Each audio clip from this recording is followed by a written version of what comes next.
the energy it requires to start doing something is way more than the energy required to continue doing the thing. And the beginning of doing anything results in the lowest amount of reward, both internal and external, than when you've been doing it for ages.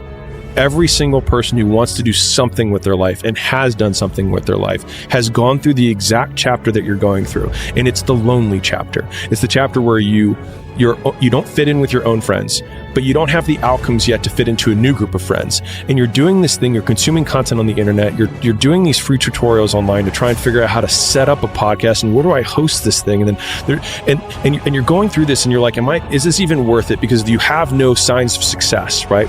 But if there's anything that you can take away from what we're saying right now, is that the sign of success is the hate that you get along the way. And what you can't do is bend the knee to their hate and fit back into the conformity because it's comfortable and it's warm. Because like in the Matrix, when Trinity opens the door, when Neo's about to go take the red pill and he wants to get out of the car, she says, Neo, you've been down that road and you know exactly where it leads. And I know that's not where you want to be.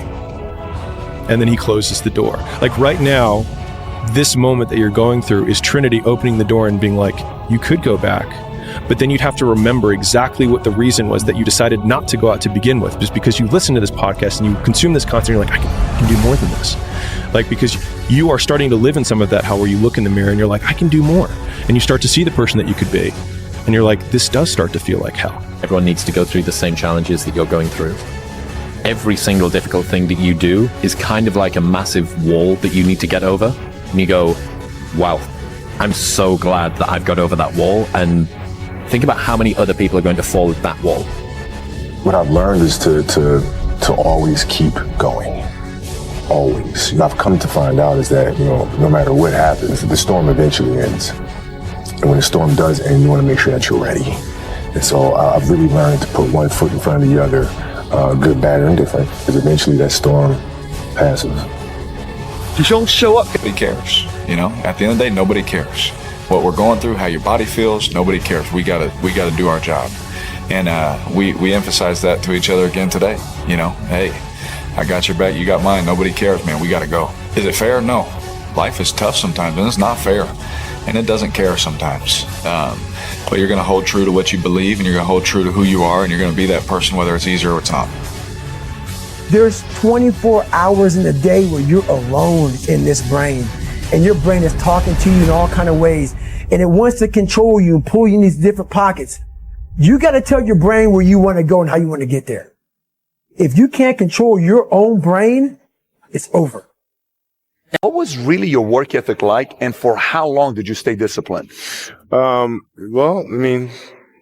Every day. Since, for 20 years. It was an everyday process and trying to figure out strengths and weaknesses. For example, jumping ability. Now, my vertical was a 40, it wasn't a 46 or a 45. My hands are big, but they're not massive, right? So you got to figure out ways to strengthen them so your hands are strong enough to be able to palm a ball and do the things that you need to do. Quickness, I was quick, but not insanely quick. I was fast, but not ridiculously fast, right? So I had to rely on skill a lot more. I had to rely on angles a lot more. I had to study the game a lot more, and it just never changed. One thing important is that we all have these moments in time that either make you or break you, that can determine the rest of your life. The rest of your life can be determined by one simple decision. 19 years ago, 300 pounds, I was spraying for cockroaches. I made a decision to try to be a Navy SEAL. My whole goal was to go on this path every day after work and to run a mile to a mile and a half. This rock was about the 0.5 mark in my run. This rock was a moment that should have broken me. I got 0.5 into it. I weighed 297 pounds. I sat on this rock and I had a decision to make. I wanted to quit. I wanted to give up. There wasn't some inspirational quote. There wasn't nothing. It was me, myself, and it was freezing out here. I had to make a decision. The decision I made was to get up and keep on going. That one moment changed the rest of my life. You're crazy until you're successful, then you're a genius. And I think for a lot of people, when you're grinding as a small channel, people think you're too obsessed. You're a weirdo. Stop only making videos. Like, get a life. Be realistic. People will convince you're out of your mind for wanting to do this. But then once you're successful, they're like, yo, your drive, your tenacity was great. But it's like, yeah, well, Where was that back then? You know what I mean? I didn't get that when I was a small channel. When I wake up every day, there's only one voice I have to listen to. And so then it's like, just do it for me.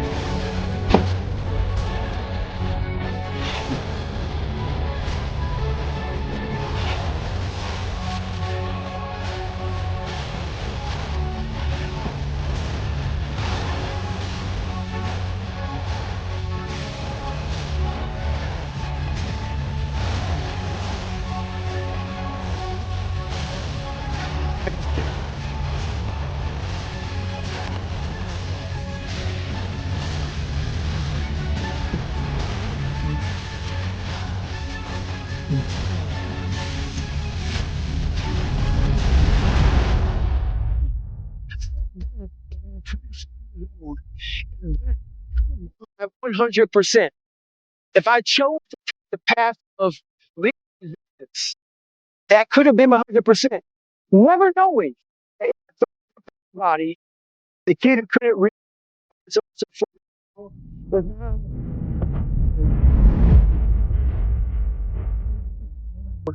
has broke several records.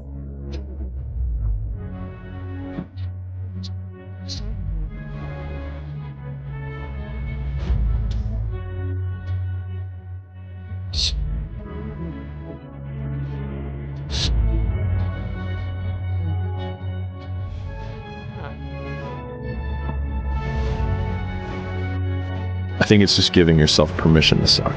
It's giving yourself permission to be unhappy.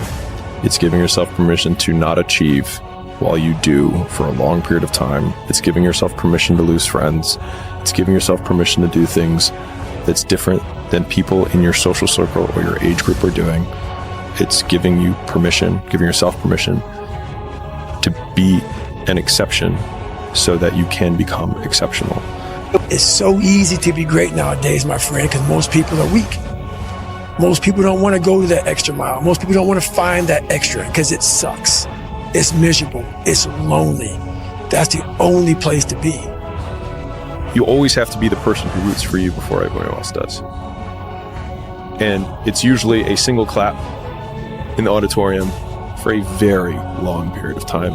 It is a slow clap that's just you rooting for you. And that visual, I think, is one that you can kind of take because it is. People struggle to do things alone. And the path of the exceptional person is one of an exception, which means that you are not with other people.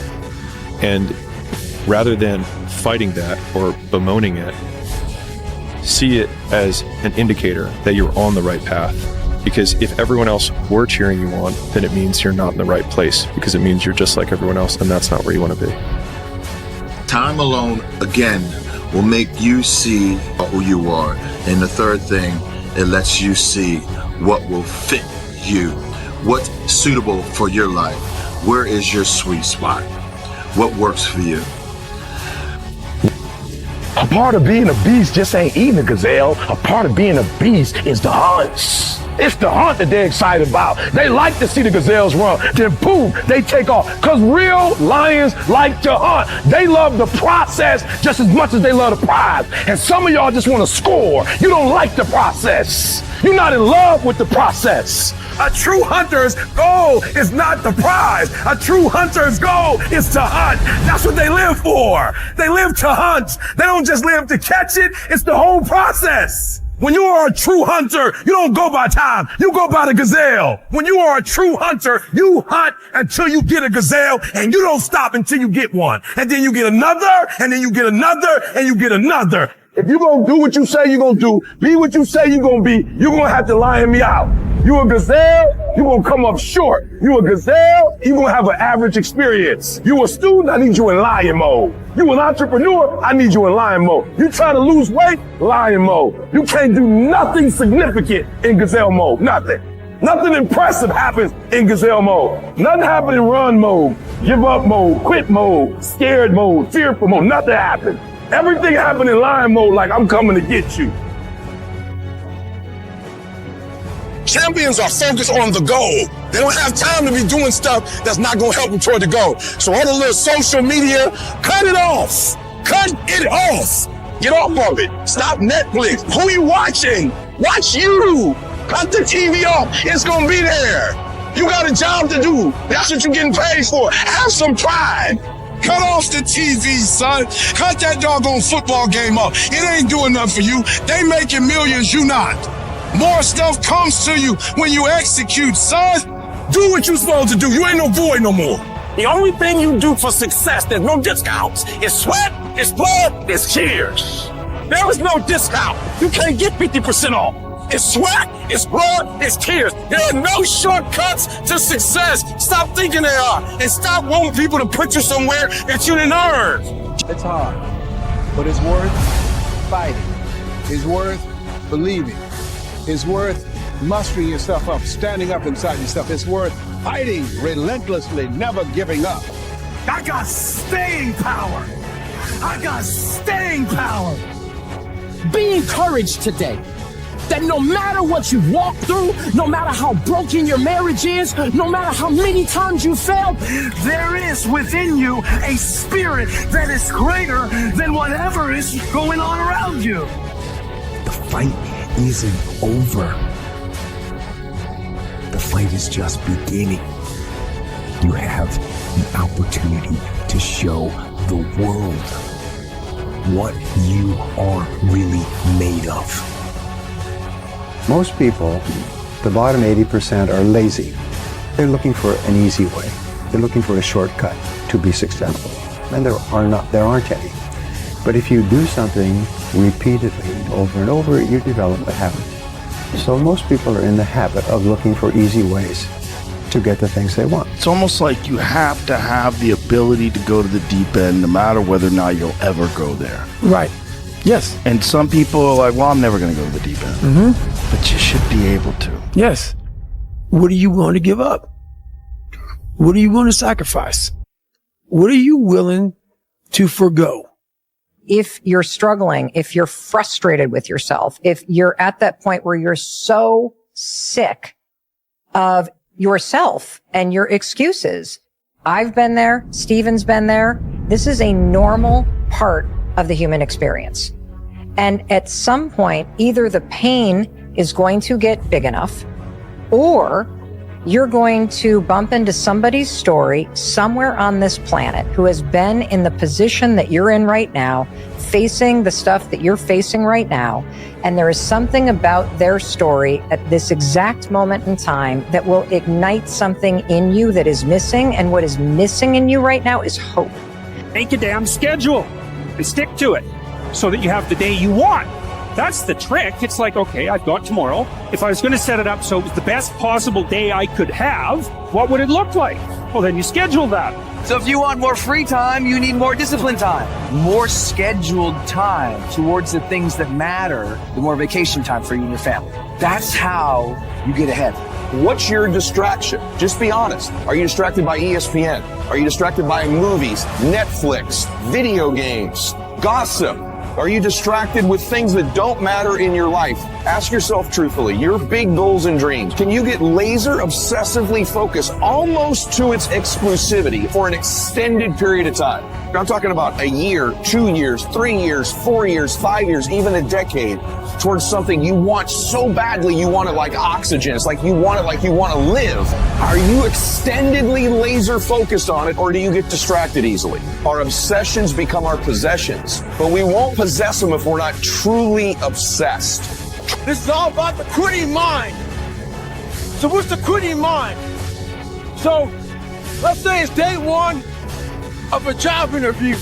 We all know what that feels like. You have your clothes laid out. You got your food ready to go in the morning. You've been preparing for weeks and weeks and weeks. You show up and you bring your best self. You get the job. Merry Christmas. All right. After a couple months, you start showing up to work a little later. You don't look as good. Your clothes aren't laid out. Your breakfast isn't ready. Your mind's getting softer. We do that everything in life. When New Year's coming up, guess what? Don't have a quitting mind. Repetition every day. Stay hard. I don't alter my mission at hand. No one with me, because I don't allow them to. It's got to be that way. It's got to be unconditionally focused. What that means is that if you are in and you believe in yourself, no one can change that. In order to have unbelievable choice and options in your life, in your pursuit of your dream, you must eliminate them. You must shrink your focus down to one thing, one business, one focus at one time, and master it and get great at it for an extended period of time. Only delusional until it works. So is it really delusional? And then once the world see it, there's nothing delusional about it. Now your delusion becomes, oh, he was a f***ing genius. The first step taken towards the domination of chaos and its transformation into order is a cardinal and difficult step. And so you can make it small, and that's fine. It'll still work. So I might say, well, just move the vacuum cleaner inside your room. And then I would also say to someone in that situation, don't do more than that. If the agreement that you made with me and with yourself is that that's enough, abide by the contract that you've written with yourself and allow yourself to be grateful for the fact that you had the courage to take even a single step forward. And don't push your bloody luck, because maybe you'll have a brief fit and vacuum the whole rug, and then you'll be so annoyed at how you've destabilized your entire life that you'll redouble your attempts to make a mess, and the place will be more like hell than ever for 2 months. You have to start as low as you are useless, and that's low.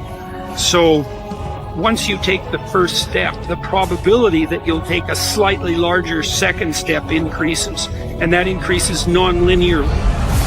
What I found is that winning doesn't happen on show day. It happens in those early mornings, painful workouts, long cardio sessions, and hungry nights. It happens in those moments of fear we all have when faced with a difficult goal, and then more so in what you make of that fear. It happens in every second of every day before you win. If you can take every opportunity you have to bring yourself closer to your goal, win every one of those opportunities, all while becoming more resilient in the process, how can you lose? That is an exciting opportunity. That's why losing in life is so important. Whether it's getting dumped, getting fired, losing a game, loss, those feelings where things didn't work out your way, that's important, because it lets you know this is the bad feeling that comes when it goes wrong, and you improve, and then it makes the good feelings of victory all the better.